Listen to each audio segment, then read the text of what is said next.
इतिहास में कुछ तारीखें ऐसी होती है जो सिर्फ कैलेंडर पर नहीं बल्कि आने वाली नस्लों की किस्मत पर छप जाती है। 15 सितंबर 2008।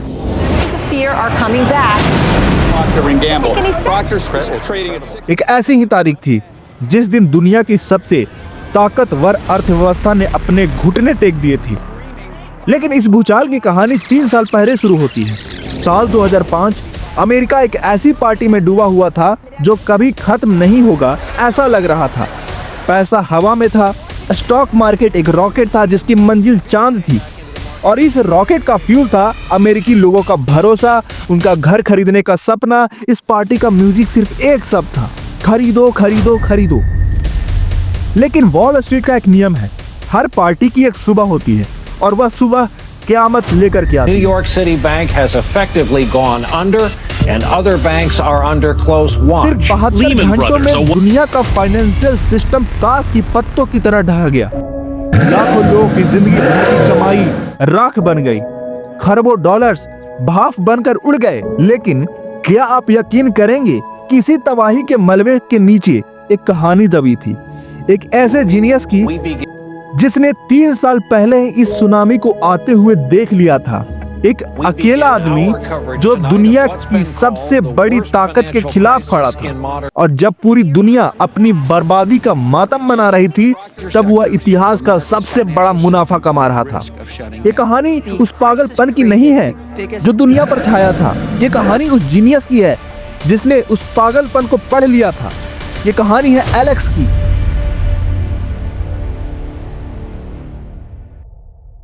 साल 2005।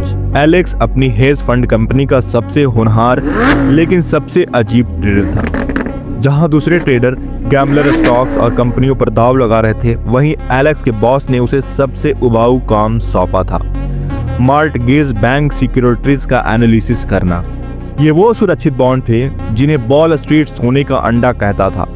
हजारों होम लोन्स को एक बबल में पैक करो, उस पर AAA रेटिंग का स्टिकर लगाओ, दुनिया भर के निवेशकों को बेच दो। पेंशन फंड, सरकारी बैंक, आम निवेशक, हर कोई इन पर आंख मूंद कर भरोसा करता था।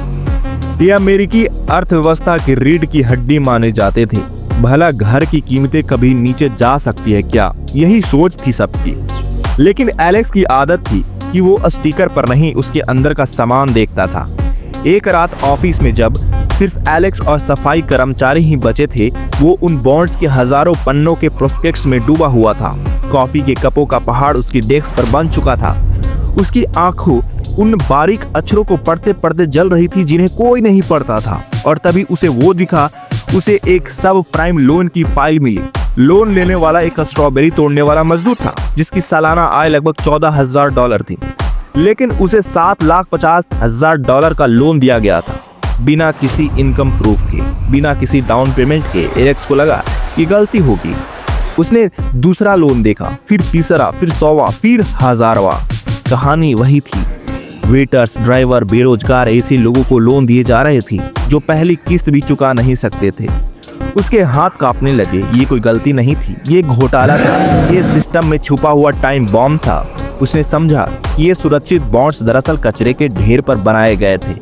ये एक जेंज टावर था जिसकी बुनियाद की सारी ईंटें खोखली थी और पूरा वॉल स्ट्रीट उस मंजिल पर मंजिल बनाए जा रहे थे। उसे एहसास हुआ कि ये पार्टी ज्यादा दिन तक नहीं चलेगी, ये बुलबुला फटेगा और ये जब फटेगा तो इसकी गूंज पूरी दुनिया में सुनाई देगी। अगली सुबह उसने अपने बॉस डेविड को समझाने की कोशिश की। डेविड, ये पूरा हाउसिंग मार्केट एक धोखा है, एलेक्स ने कहा। उसकी आवाज में एक अर्जेंसी थी। डेविड ने हंसते हुए कहा, एलेक्स, तुम ज्यादा सोचते हो। जब तक म्यूजिक चल रहा है तब तक नाचना पड़ता है, और जब जाओ और हमारे लिए कुछ खरीदो। एलेक्स समझ गया, इस कमरे में कोई उसकी बात नहीं सुनेगा। वो अकेला था। सिर्फ सच जानना काफी नहीं होता है। जीनियस वो होता है जो उस सच पर अपना सब कुछ दांव पर लगा दे। एलेक्स ने डरने के बजाय इतिहास का सबसे बड़ा, सबसे दुस्साहसी जुआ खेलने का फैसला किया। वो वॉल स्ट्रीट के बड़े बड़े इन्वेस्टर्स बैंकों के शानदार ऑफिसों में गया।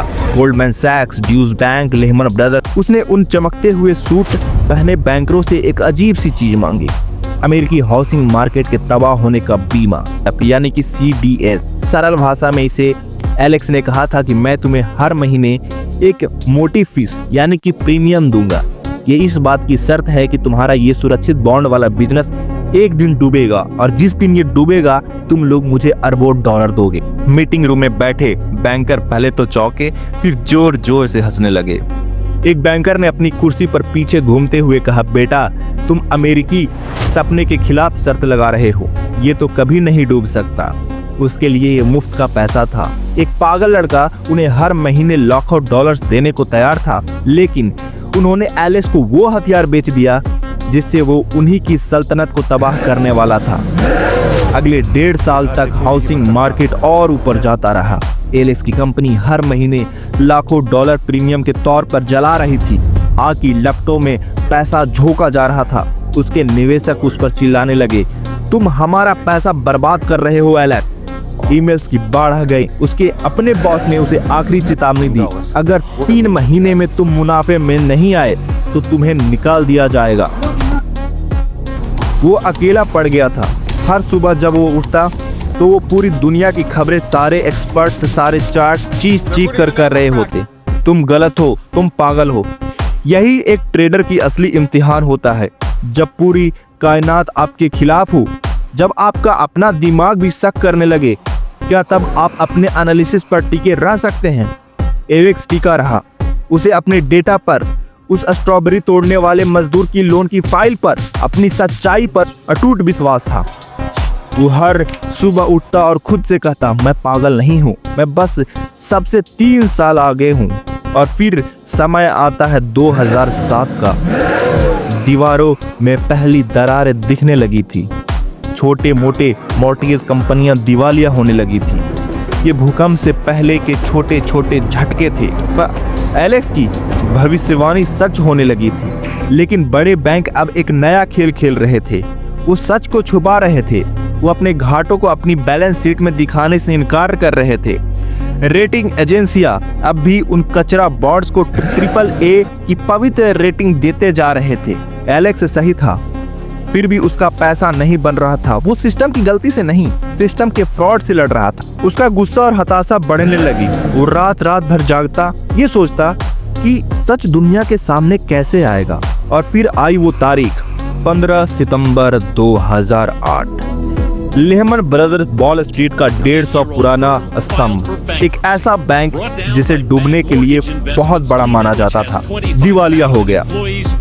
इस वैश्विक कोहराम के बीच एलेक्स के ऑफिस में उसका फोन बजा, लेकिन इस बार लाइन पर हंसने वाले बैंकर नहीं, बल्कि गिड़गिड़ाने वाले अधिकारी थे। ड्यूस बैंक का वही बैंकर जो उस पर हंस रहा था, अब उसकी आवाज कांप रही थी। एलेक्स प्लीज अपनी पोजीशन बेच दो, हम तुम्हें मुंह मांगी कीमत देंगे, बस इस खून खराबे को रोक दो। वह गिड़गिड़ाने लगे। एक के बाद एक फोन आए, गोल्डमैन सैक्स, UBS, मेरियल लिंच।